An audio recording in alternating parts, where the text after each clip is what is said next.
ধুমুহাৰ হতে মোৰ বহুদিনৰে আপোন এন্ধাৰো সঁচা মোৰ বহুদিনৰে আপোন নিজানৰ গান মোৰ শেষ হ'ব ভাবো তোমাৰ বুকুত জুবিন দা জিন্দাবাদ জিন্দাবাদ জিন্দাবাদ জিন্দাবাদ জিন্দাবাদ অমৰ হক অমৰ হক অমৰ হক অমৰ হক জিন্দাবাদ জিন্দাবাদ অমৰ হক অমৰ হক Justice for Jubinda! জুবিনদা জুবিনদা Justice for Jubinda! জুবিনদা জুবিনদা Matnyai lagi boy! লাগিবই লাগিবই Matnyai lagi boy! জুবিনদা জুবিনদা Mabo ami apuna logot aso! Gori mabo gute hom apuna logot ase! Gori mabo ami apuna logot aso! Jubinda jindabad! জিন্দাবাদ জিন্দাবাদ আমি শিৱসাগৰ পৰা আহিছোঁ উজনি অসম থলুৱা মুছলিম পৰিষদৰ পৰা আমি শিৱসাগৰ বা উজনি অসমতো আমি প্ৰতিবাদী কাৰ্য চলাই আছোঁ আপোনাক মাত এষাৰ দিব আহিলোঁ আমাৰ জিলা সাধাৰণ সম্পাদকক মই অনুৰোধ জনাইছোঁ বাইদেউ মহন্তি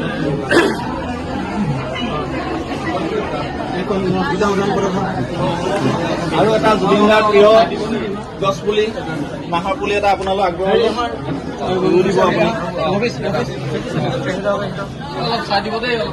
আপুনি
আপোনাৰ ছবি অসমীয়া হিয়াৰামতো জুবিন গাৰ্গ এতিয়াও নাম এজন ব্যক্তি নহয় জুবিন গাৰ্গ এতিয়া অসম ভাৰত আনকি গোটেই পৃথিৱীৰ এক অনুষ্ঠান যি অনুষ্ঠানত জাতি ধৰ্ম বৰ্ণ ৰাজনীতিৰ ঊৰ্ধত গৈ এজন ভগৱানৰ জয়গান ধ্বনিত হৈছে সেয়া হৈছে তেওঁৰ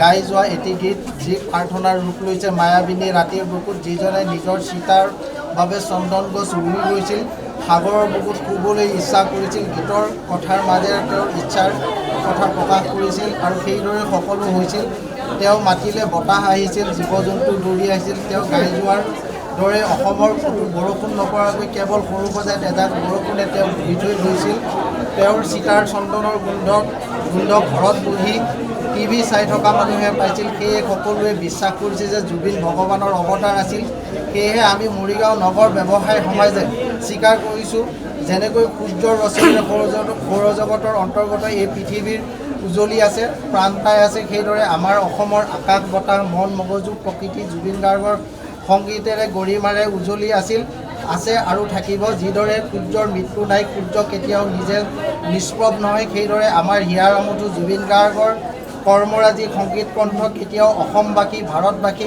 তথা পৃথিৱীৰ পৰা নিষ্প্ৰভ হ'ব নোৱাৰে সেয়েহে আমি মৰিগাঁও নগৰ ব্যৱসায় সমাজৰ ফালৰ পৰা আমাৰ মৰমৰ শ্ৰদ্ধাৰ প্ৰাণৰ প্ৰাণ গানৰ জুবিন গাৰ্গলৈ সংগীত সূৰ্য উপাধি প্ৰদান কৰিব বিচাৰিছোঁ আমাৰ আশা আপুনি আপোনাৰ পৰিয়ালে আন্তৰিকতাই এই মহান উপাধি গ্ৰহণ কৰিব ধন্যবাদেৰে মৰিগাঁও নগৰ ব্যৱসায় সমাজ মই এইখনক গাই দিছোঁ মৰিগাঁও নগৰ ব্যৱসায়ী সমাজ মৰিগাঁও অসম উপাধি প্ৰদান প্ৰাপক জুবিন গাৰ্গ অসমীয়াৰ হিয়াৰামতো জুবিন গাৰ্গে বিগত ৩ দশকত 40টা ভাষাত 48,000ৰো অধিক গীত গোৱাৰ লগতে 40,000ৰো অধিক গীত ৰচনা কৰি অসমীয়া সংগীত আৰু সাংস্কৃতিক জগতখনক সমৃদ্ধ কৰি থৈ গৈছে আমিন কিং খ্যাত শিল্পীগৰাকীয়ে বহুকেইখন অসমীয়া ছবি নিৰ্মাণ কৰি অসমীয়া চলচ্চিত্ৰক গতি প্ৰদান কৰিবলৈ সক্ষম হৈছিল সংগীতৰ জৰিয়তে বিশ্ববাসীৰ মাজত মানৱ প্ৰেমৰ বাৰ্তা বিলোৱা মহান শিল্পী জুবিন গাৰ্গক তেওঁৰ অতুলনীয় অৱদানৰ স্বীকৃতিৰ স্বৰূপে মৰিগাঁও নগৰ ব্যৱসায়ী সমাজৰ তৰফৰ পৰা সংগীত সূৰ্য উপাধি প্ৰদান কৰা হ'ল। ধন্যবাদেৰে হৰিপদ নাথ সভাপতি, ইফতিকাৰ হোসেন সম্পাদক। সংগীত সূৰ্য জুবিন গাৰ্গ অমৰ হওক, সংগীত সূৰ্য জুবিন গাৰ্গ অমৰ হওক, সংগীত সূৰ্য জুবিন গাৰ্গ অমৰ হওক।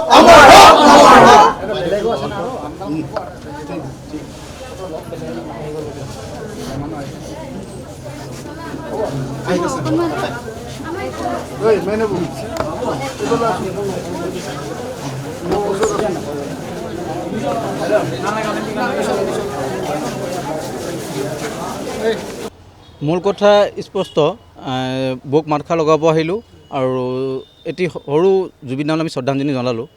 মূল কথা হৈ গ'ল যিটো ন্যায় ব্যৱস্থাটো, এই ন্যায় ব্যৱস্থাটোৰ ওপৰত আমাৰ সন্দেহ হৈছে। মূল কথা হৈ গ'ল মানুহজন ছিংগাপুৰত মৰিছে, ইয়াত সোধ-পোছ কৰি থাকিলে একো নহ'বগৈ। সেইকাৰণে ভাৰত চৰকাৰৰ লগত বৈদেশিক নীতি যি নীতি আছে বা অৱলম্বন কৰি পেলাই এটা টীম তালৈ পঠিয়াওক। তাৰ যিখিনি বস্তু আছিলে, যিখিনি উদ্ধাৰ কৰিলে মূল হত্যাকাৰী ধৰা পৰিব, সেই বস্তুখিনি প্ৰথম আয়ত্ব কৰক, নহ'লে জেল দিব বা তেওঁলোকে জামিনলৈ ওলাই আহিব। যিটো কেছটো যেতিয়া চলিব, চাৰ্জশ্বিট যাব, যেতিয়া কোৰ্টত কেছটো গোচৰটো বহুত আমাৰ কঠোৰ নহ'ব, তেওঁলোকে হাৰি যাব সুৰুঙা আছে, আইনৰ সুৰুঙালৈ। সেইকাৰণে কঠোৰ ব্যৱস্থা ল'বৰ কাৰণে তেওঁলোকে তাত গৈ তদন্ত কৰক। আৰু আমাক এই কথাটো অসমবাসী ৰাইজক আমি এটা অনুৰোধ জনাইছোঁ, এই আৱেগটো আমি ধৰি ৰাখিব লাগিব। জুবিন দাই যেতিয়ালৈকে ন্যায় নাপায়, এই আৱেগটো আমাক ধৰি ৰাখিব লাগিব। আৰু আমাক কোনো ললিপপে আমাক জুবিন দাই ন্যায়ৰ পৰা আমাক বঞ্চিত কৰিব নোৱাৰে। আৰু মূল কথা হৈ গ'ল, আজি যেতিয়া আমি আহিছিলোঁ সমাধিস্থলত, পবিত্ৰ যিটো স্থান আমাৰ জুবিন দাৰ সমাধিস্থল, তাত পেচাবৰ পানী লাহে বাগৰি দিব লৈছিলে। সেই মানুহখিনি যিসকল তাত প্ৰশাসনৰ মানুহ আছে, আমি তেওঁলোকক কৈ থৈ আহিছোঁ। ইমান দিনে তেওঁলোকে কি চাই আছে? না ভেকু ভাওনা কৰিবৰ কাৰণে তাত অকল পঢ়া দি আছে। সেইকাৰণে মই অনুৰোধ জনাইছোঁ প্ৰশাসনৰ মাননীয় মুখ্যমন্ত্ৰী ডাঙৰীয়াক, অন্ততঃ তাৰ যিকেইটা পেচাবঘৰ আছে, এই পেচাবঘৰকেইটা পানীখিনি বাহিৰলৈ যোৱাটো বন্ধ কৰাৰ ব্যৱস্থা কৰক। জুবিন দাক এনেই আমি মৰম যাচিব হ'লে এইবিলাক বস্তু আমি চকু ৰাখিব লাগিব। আৰু জুবিন দা যিখন অসম গঢ়িবলৈ বিচাৰিছিলে, সুন্দৰ অসম, হিন্দু, মুছলমান, খ্ৰীষ্টান, বৌদ্ধিষ্ট, জৈন, এখন ভাতৃত্ববোধ অসম গঢ়িব বিচাৰিছিলে, সেই অসমখন আমি সকলোৱে মিলিজুলি আগুৱাই নিব লাগিব। ইয়াত কোনো সাম্প্ৰদায়িক বাতাবৰণে যাতে পৃষ্ঠপোষক কৰিব নোৱাৰে, সেই তাৰ পৰা আমি সচেতন হ'ব লাগিব। আৰু মূল কথা হৈ গ'ল, জুবিন দাই ন্যায় নোপোৱালৈকে আমি উজনি অসমত গণতান্ত্ৰিকভাৱে পৰ্যায়ক্ৰমে আন্দোলন কৰিছোঁ। পিছৰ পৰ্যায়তো আমি চাম, চকু ৰাখিম। যদি এই চৰকাৰখনে জুবিন দাক ন্যায়ৰ ক্ষেত্ৰত যদি কোনো হেমাই কৰা দেখোঁ, আমি গণতান্ত্ৰিক ৰাজপথত জংগী আন্দোলন কৰিবলৈ বাধ্য হ'ম। মই ন্যায় প্ৰক্ৰিয়াটো বাৰে বাৰে কৈছোঁ, এটা ভেকুবন আছে। যেতিয়ালৈকে তাত যিখিনি আমাক শিখৰে কৈছিলে, তেওঁ পৰ্যায়ক্ৰম মাৰিলে। তাত CC কেমেৰা আছে, ছিংগাপুৰ হোটেলত CC কেমেৰা আছে, বা তাত ৰিজৰ্টত য'ত CC কেমেৰা আছে, সেই CC কেমেৰা ফুটেজখিনি অন্তত উদ্ধাৰ কৰিব লাগিছিলে। তাত গৈ সোধ-পোছ কৰিব লাগিছিলে, তেনেকুৱা প্ৰক্ৰিয়া ৰাখিব লাগিছিলে। সেইকাৰণে আমাৰ অকণ সন্দেহ উপজিছে যে এতিয়ালৈকে আজি 20 দিনৰ ওপৰত এমাহ হ'বলৈ হ'ল, এতিয়ালৈকে তাত কিয় গৈ পেলাই অনুসন্ধান কৰা নাই। সেইকাৰণে আমি অসমবাসী ৰাইজে এই বস্তুটো চৰকাৰক প্ৰেছাৰ ক্ৰিয়েট কৰিব লাগে, যেন ইয়াৰ পৰা তদন্তকাৰী বিষয়ে গৈ পেলাই বৈদেশিক নীতি অৱলম্বন কৰি পেলাই, ভাৰত চৰকাৰৰ বৈদেশিক নীতি যিবিলাক আছে সেইবিলাক অৱলম্বন কৰি পেলাই তাত অনুসন্ধানটো কৰক। ইয়াত আনি পেলাই সোধ-পোছ কৰি পেলাই ভাগে ভাগে এটা মাতিব, এইটো সিমানটো ফলপ্ৰসূ মোৰ বোধ হয় কেতিয়াও নধৰে। আমি তিনিচুকীয়া, ডিব্ৰুগড়, লখিমপুৰো আছে, আমাৰ প্ৰতিনিধি শিৱসাগৰো আছে। আমাৰ মটক জনগোষ্ঠীৰ যিকেইটা কেওটা সংগঠন আছে, কেওটা সংগঠনৰ তৰফৰ পৰা আমি তেখেতলৈ সহমৰ্মিতা প্ৰকাশ কৰিবৰ কাৰণে ইয়াত আহিছোঁ। আৰু যিহেতু আমি প্ৰত্যেকেই মৰ্মে অনুভৱ কৰোঁ যে জুবিন এক বলিষ্ঠ কণ্ঠ আছিল, অসমৰ এটা তেওঁ সত্তা, যিটোক আমি অকালতে হেৰুৱাই স্বাভাৱিকতে আমি যথেষ্ট মৰ্মাহত হৈছোঁ। গতিকে আজি আমাৰ যিখিনি এইটো আমাৰ এটা পৰম্পৰা বুলি আমি অনুভৱ কৰোঁ। কোনোবা যদি দুখত থাকে আমি মাত এষাৰ লগাবলৈ যাওঁ। গতিকে সেই সূত্ৰে জুবিনৰ আজি অনুপস্থিতিত তেখেতৰ পৰিয়ালবৰ্গক আমি বিশেষকৈ গৰিমাক সমবেদনা জনাবৰ কাৰণে আমি আহিছিলোঁ। ন্যায় প্ৰক্ৰিয়াটো অতি ক্ষিপ্ৰতাৰে সমাধান হোৱাটো আমি বিচাৰোঁ। কাৰণ দোষী যেই নহওক, দোষীয়ে শাস্তি পোৱাটো আমি বিচাৰোঁ। আৰু বিশেষকৈ আমাৰ সমগ্ৰ মটক জনগোষ্ঠীৰ ৰাইজৰ মাজত এই গোটেই বিষয়টোৱে সাংঘাতিক ধৰণৰ এটা ৰিপাৰ্কেশ্যন কৰিছে আৰু সকলো মৰ্মাহত হৈ পৰিছে। গতিকে আমি তেওঁ যিটো কিছুমানে কয় হত্যা, কিছুমানে কয় মৃত্যু, যিয়ে নহওক, আমি কৈছোঁ এই গোটেই ঘটনাৰ যি সম্পৰ্কত যিসকল জড়িত হৈ আছে, মুখ্যমন্ত্ৰীয়ে তেওঁলোকৰ ওপৰত উচিত তদন্তৰ ব্যৱস্থা কৰি তেওঁলোকক শাস্তিৰ ব্যৱস্থা কৰিব লাগে। আৰু কঠোৰৰ পৰা কঠোৰতম শাস্তি আমি বিচাৰিছোঁ।